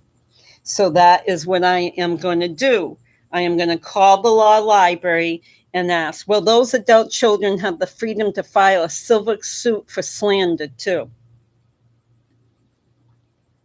Yeah, but Poppies, can you, and I agree with you. Yes, Kobe's kids could. No, I said this last night. Think of this. You're one of them. A future employer Googles your name and that comes up. And you're trying to go to school. You're trying to get a teacher's school education. You know, you're trying to be a teacher in an educational facility. Or you're a tutor. You do one-on-one tutoring, whether it's piano tutoring or, guitar or English, Spanish, whatever kind of tutoring, math, the one I need. Yeah. But you can't do one-on-one tutoring because that's out. When people check you, that's out on the internet. Believe me, this scars the kids in many more ways than we can ever think. Hi, Angelica. She's saying, oh, bye, Angelica. No, good night, Angelica. You're not saying good morning. You're saying good night. Good night, Angelica. Kids, friends, parents, their partner in the future. Of course, their partners now. Their friends now.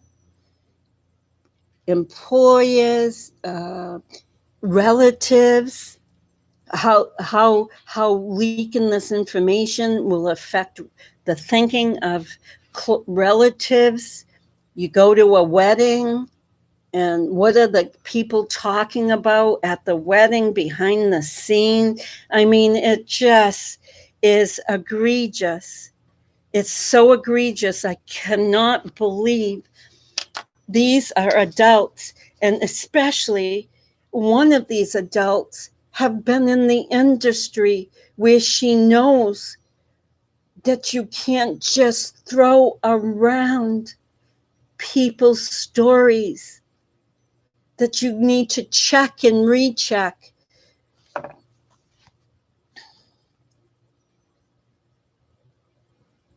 Oh, debunking. How do you debunk something?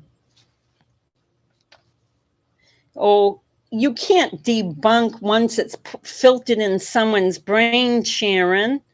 Yeah, that's a good way of saying let's not touch this. Like, let's put our arms down, like put our picket signs down.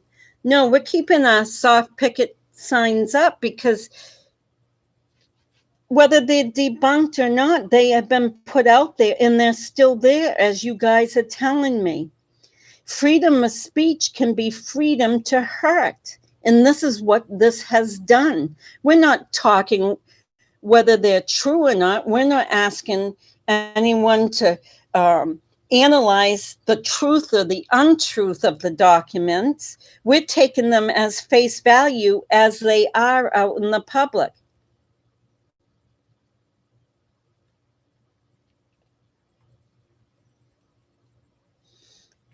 Oaklancy says maybe a lawsuit, but this information will always be out. Life isn't fair, and that goes double for the internet.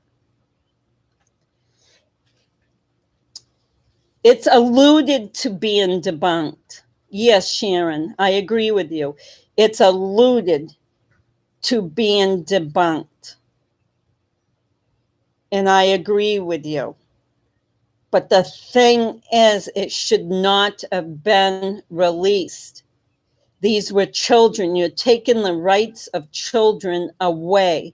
You're taking the rights of young adults to not have their childhood tragedies put out there. For what reason, Sharon? What good did it do? So now, because you're saying the court debunked the document, that it invalidates the document. So now tell me, if it's an invalidated document, then why is it out there? What good does that document do? Thank you, Drowsy Doll. She said it best. The documents are additional forms of child abuse. Drowsy, I say it all the time. I am not the creator here. You guys are the creators. The documents are additional forms of child abuse. They are injurious to the children. I am asking my people, Sharon, my soft shoed gummy picketeers, to go out into this internet world and any other world that they're in. Yes, Sharon, never should have been printed. Thank you. And never should have been put out to the public. If that was my child or any of my grandchildren, they would not want to deal with the wrath of Gumshoe Graham. I am not telling you anything you probably do not know, but it is so egregious to me. Yes, Willow, I've already flipped out, and they're not my boys. And why weren't they sealed? That's my question to the law office at the courthouse. Why weren't they sealed? And my bigger question is, because they weren't sealed, why didn't creators that are grown-ups, as I've already described what the word grown-ups mean to me, my very religious girlfriend would never swear, never. And she'd say, oh, that's not very grown-up of them. Well, that's what I'm saying. It isn't very grown-up for grown-up creators to put salacious documents about someone else's childhood, talk about it, read it, share it, sell it. It is child abuse in its rawest form right online. Just like Drowsy Doll said, it is just another form of child abuse to all of the boys.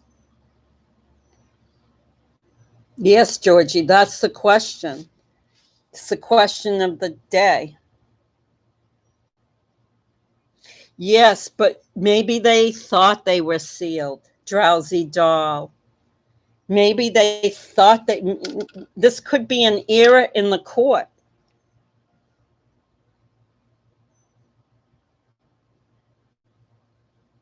Yes, Mad Jack. How awful would it be if the boys had to change their name from Vallow to protect themselves from this? And any other names, yes, that were victims in all of this. And I'm not going to split hairs. That's not my decision on who was the most abused of the three boys. But there was three boys that got abused. And which one had the most abuse? Not my question. Not my thing to answer. That's for them to answer. Yes, Shannon Burgess Whittle. Me too, Sharon. I thought that all court documents that were family court cases were sealed. What an awakening. Yes, it's an evil awakening. I think I'm reading Chad Daybell's book. I think I've lost my mind. And I'm in Chad Daybell's world where we do egregious things to children. Roxana says, I feel that not only these docs have been damaging to all of the innocent family members involved, but there has been a lot said about the guilty parties that has been damaging as well. Yes, and I've been one of those, Roxanne. I'm grown up enough to tell you that I've said a lot of damaging things about the guilty parties. And I will say it as it is. So I'll keep saying damaging things about the guilty parties.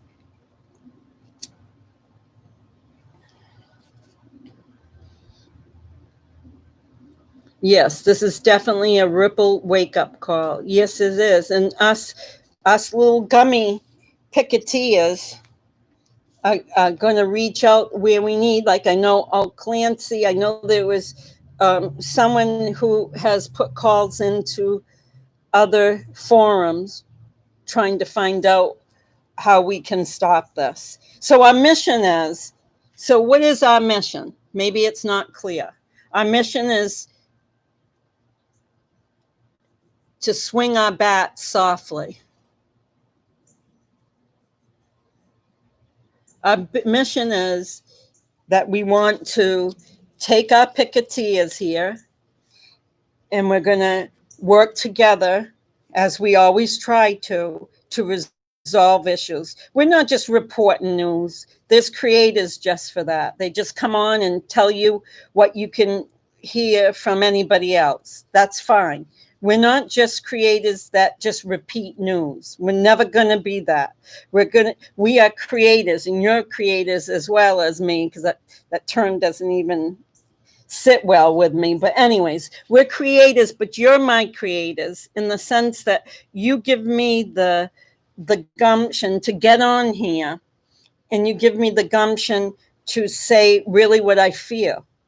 Without you, I can just sit and say this in my brain and kind of have my head get sore from being bounced around.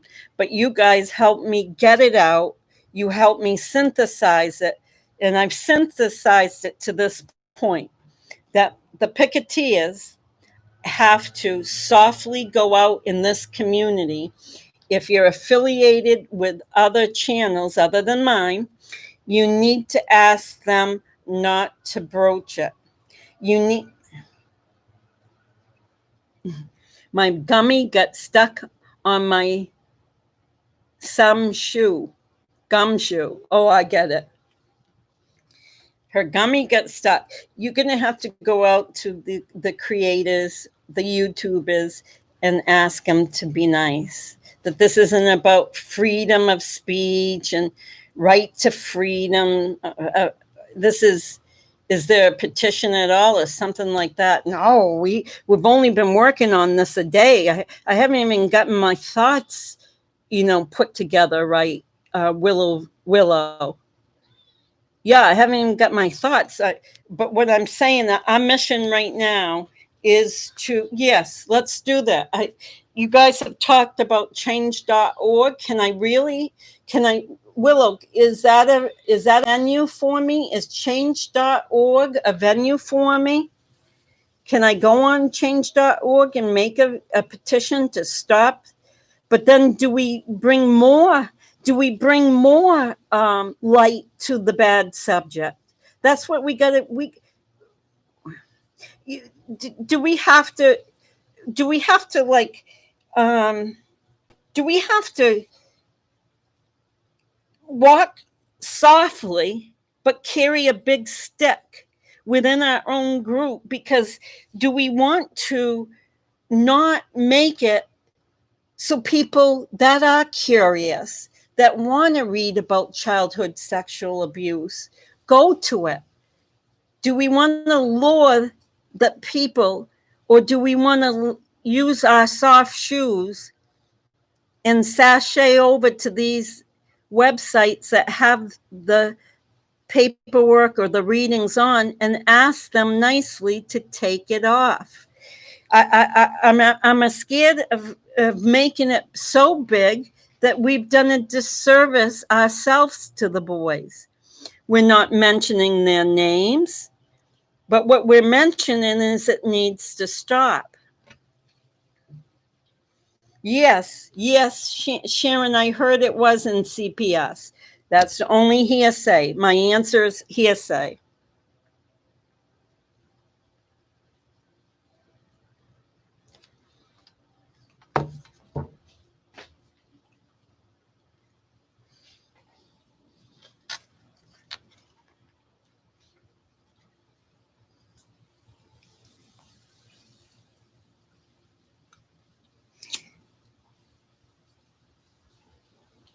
So that's what we need.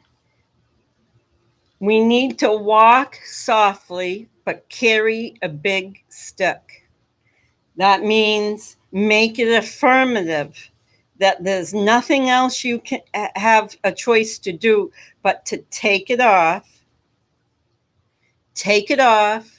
splice your video, trim your video, delete your video, delete that part of the video, stop selling them online. This is not to be sold. And I heard a creator announce them as the greatest people ever. How does she get that determination? I'm not saying they're not great people who have done this disservice. But when I'm saying, how does their lead-in? They're great people because they've unearthed documents that hurt people. Come on now, boys and girls. Let's grow up. So I think I've given the recap of why we're here. It's like watching those bad films, not PG, sick. Right, exactly, Kat. I'm in, says Shannon. Oh my God, Venus says, was the case. Yeah, compromise and think of ways to do this together. If you have relationships with creators that you can appeal to, then that's the first step. That's the first stick, I said. I meant to say trick. The trick is to appeal to the people that you already have a relationship with and they already have some affinity for you, and vice versa. So,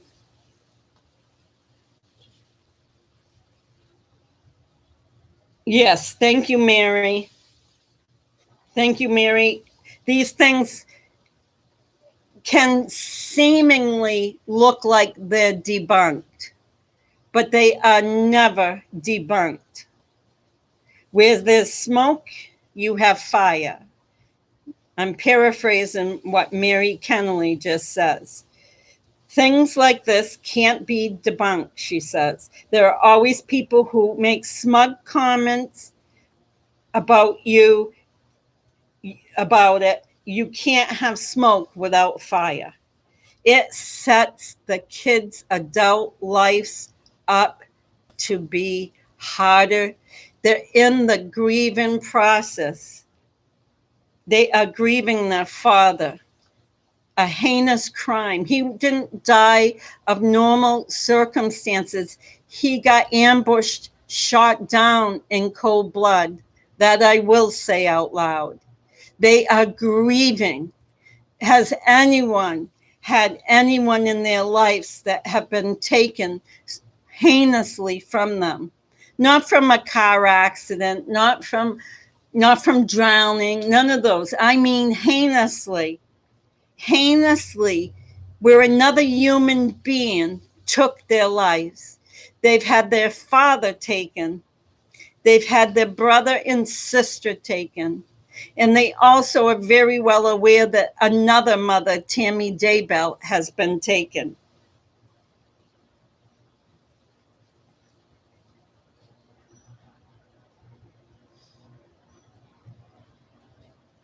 You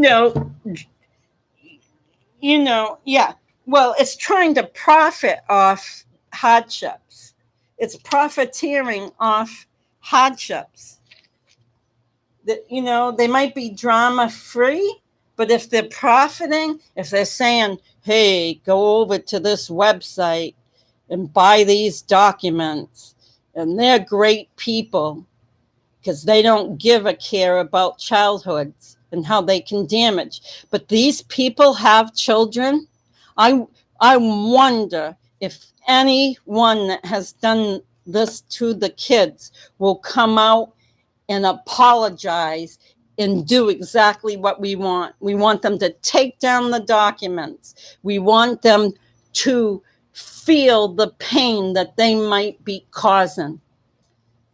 They should feel it, and they should apologize. Maybe not to us. We don't need the apology, but to the boys involved. Don't even get me there, because if you lived on my street, you could see me with a big picket sign right now going up and down, because that's how I feel. I'm going up and down my street saying, no, this should not have happened. Grown people do not put child trauma out for display in any forum, in any form, in any way. So as I said, I'm going to go, guys, because I've been talking a long time. I always end up with a little bit of a jaw ache because I have to press my teeth down so hard to make words sometimes. I have to press them. So you know what I'm saying. You know the deal. There's a lot of ugly out there. We have come across some ugly. We've come across some very damaging ugly. And I'm hoping that us little gummies, our little Grammy gummy picketeers can do what's just and bring this to a close in the very near future. In the very, very near future. Meaning this has to end pretty quickly to have the less impact on the boy's life. This has to close down. It's like going down and having the IRS close down your shop. It's the same thing, or the FBI coming in and closing down your illegal business. It might not be illegal. We haven't found that out yet, but it's definitely immoral. So with that said, guys, I'm going to leave. I'm going to try to find out about Zoom, but that's not a definite. We don't need no co-religion. Have a great day. I'll see you at 12:30. No dark rain.